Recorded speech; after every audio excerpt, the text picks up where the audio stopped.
En el corazón de Sonora, entre el calor del desierto y el susurro de las leyendas, yace un secreto. Una noche, hace décadas, en un lugar donde la música y la alegría lo eran todo. Una muchacha danzó con lo impensable. ¿Te atreves a escuchar el eco de aquel vals? La verdad puede ser más oscura de lo que imaginas. El vals con el diablo. Un recuerdo que no cede. Mis 18 años llegaron envueltos en la promesa de un mundo por descubrir. Mi nombre es Alicia, y Sonora es mi tierra. Era mayo de 1950, y Hermosillo se preparaba para celebrar la Feria de las Flores. El aire de la tarde, que solía ser un abrazo sofocante, se había tornado en una brisa perfumada con azahares y un dulzor casi pecaminoso de las flores de pitahaya. Pero no era la feria lo que ocupaba mis pensamientos, ni el sol de Sonora que doraba mi piel.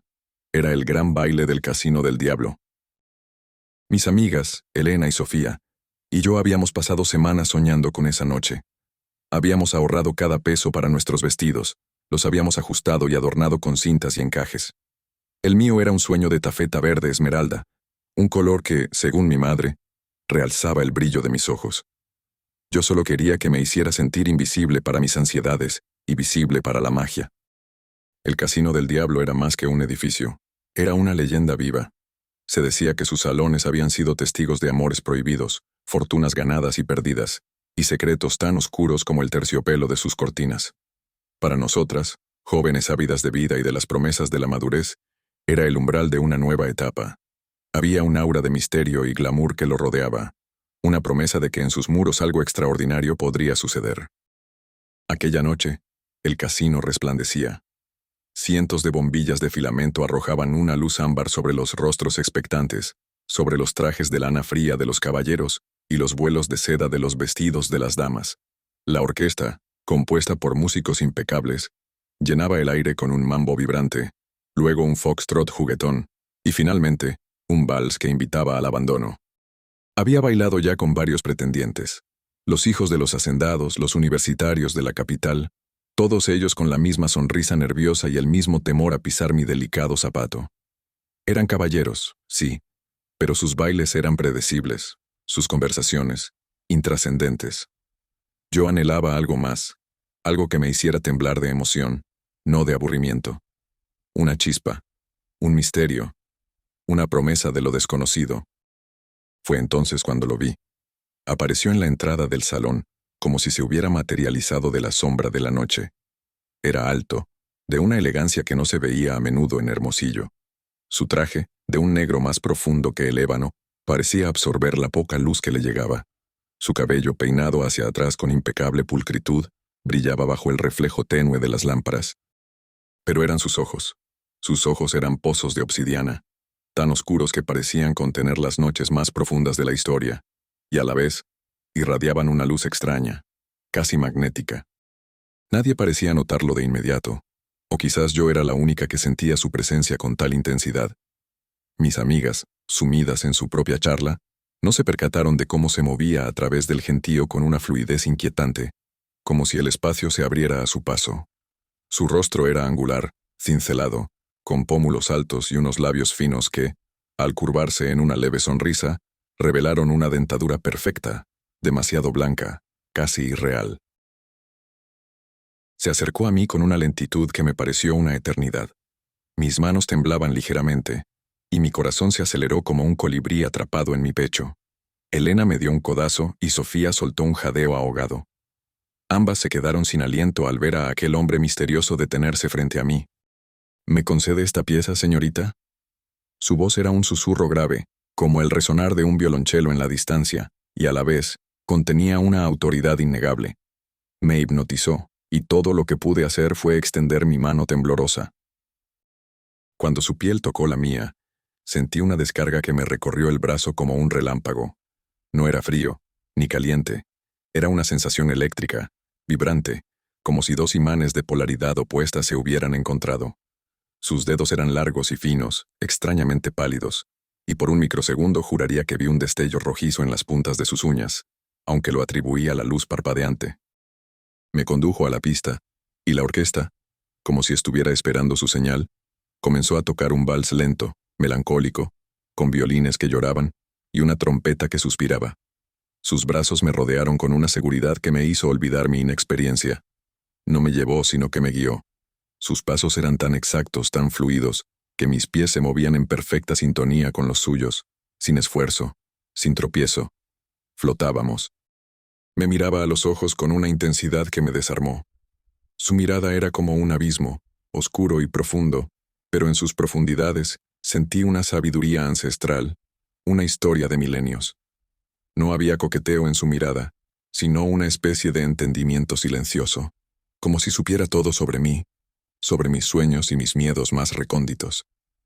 Me sentí completamente expuesta, pero extrañamente segura, como si estuviera en el lugar exacto al que pertenecía. El vals continuó, y cada giro, cada paso me sumergía más y más en una especie de trance. El mundo exterior se desdibujó. Los otros bailarines eran solo manchas borrosas, las risas y los murmullos se volvieron un eco lejano. Solo existíamos él y yo, en una danza perfecta, una conversación sin palabras donde mi alma respondía a la suya. Sentía una euforia que nunca antes había conocido, una ligereza que me hacía sentir que podía volar. Fue en uno de esos giros cuando me impulsó suavemente cerca de una de las grandes ventanas arqueadas que mi mirada cayó sobre sus pies. La luz de la luna, que se filtraba a través de la cortina corrida, apenas iluminó sus tobillos, y lo vi. No eran zapatos ni pies. Eran pezuñas, negras, pulidas, brillantes, como si estuvieran hechas de ébano. Mi corazón se detuvo en seco. Un grito silencioso se formó en mi garganta, pero no pudo escapar. La música seguía sonando, envolviéndonos, y él seguía mirándome con esa sonrisa enigmática. Mis ojos se abrieron con horror, buscando una explicación, un truco de la luz. Pero no había truco. La forma era inconfundible. Las historias de mi abuela, los susurros de las criadas, las advertencias de mi madre, todo inundó mi mente de golpe. La leyenda del casino del diablo, del hombre que bailaba con las jóvenes más bellas para robarles el alma. El sudor frío empapó mi espalda. Mis manos, aún en las suyas, se sentían como hielo y fuego a la vez. Quería soltarme, huir, pero mis pies se negaban a obedecer. Estaban atrapados en el ritmo de su baile, en la hipnosis de su presencia. Levanté la vista hacia su rostro buscando un signo de burla, de maldad, pero solo encontré esa misma expresión serena, casi divertida. En ese momento, sentí un leve aroma a azufre, débil al principio, pero que se hizo más distintivo a medida que la conciencia de lo que estaba sucediendo se apoderaba de mí. Era un olor metálico, casi quemado, que se mezclaba extrañamente con el perfume de las flores. La orquesta intensificó la melodía, acercándose al gran final. Él me dio un último giro, un movimiento envolvente que me dejó mareada. Nuestros rostros quedaron a centímetros de distancia, y entonces, en sus ojos, en lo más profundo de aquellas tinieblas, vi un brillo fugaz, un destello rojizo, como las brasas de un infierno lejano. No había duda. La leyenda era real. El diablo estaba bailando conmigo. Justo cuando la última nota del vals se desvaneció en el aire, él me soltó con una suavidad perturbadora. Di un paso atrás, mi mente en un torbellino, mi cuerpo tembloroso. El silencio en el salón fue repentino y abrumador, como si todos hubieran aguantado la respiración. Y entonces, frente a mis ojos, su figura comenzó a disolverse. No se esfumó en humo ni en fuego, sino que se desvaneció lentamente, como si estuviera hecho de neblina. Sus bordes se hicieron difusos, su forma se diluyó en el aire, hasta que no quedó más que un ligero temblor en el ambiente, y un persistente olor a azufre que parecía concentrarse donde él había estado. Un murmullo de pánico se extendió por el salón. Las luces del casino parpadearon violentamente, y con un estruendo, se apagaron, sumiendo el lugar en una oscuridad total. Gritos, jadeos, el sonido de sillas cayendo, y pasos apresurados llenaron el aire. Mis amigas se abrieron paso a través de la multitud, sus voces histéricas. «Alicia, Alicia, ¿qué pasó? Lo vimos desaparecer». No pude responder.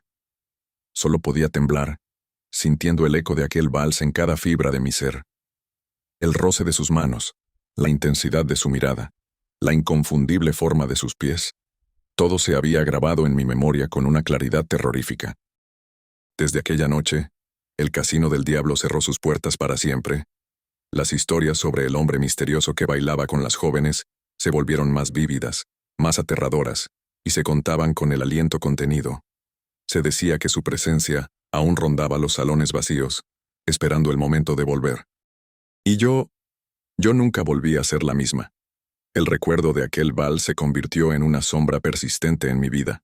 A veces, en las noches más silenciosas de Hermosillo, cuando la luna llena se asoma sobre las montañas y el viento sopla entre los viejos álamos, juro que aún puedo escuchar la melodía de aquel vals, una melodía que me persigue, un recordatorio de la noche en que una muchacha de 18 años bailó con el mismísimo diablo en el casino que ahora todos llaman del diablo. Y aunque el miedo aún me atenaza, hay una extraña y oscura fascinación en el recuerdo, una prueba de que, por una noche, la realidad se desdibujó y la leyenda cobró vida a través de mis propios pies. Y a veces, cuando miro mis manos, siento que el frío y el calor de su toque todavía perduran, un eco de aquel baile prohibido,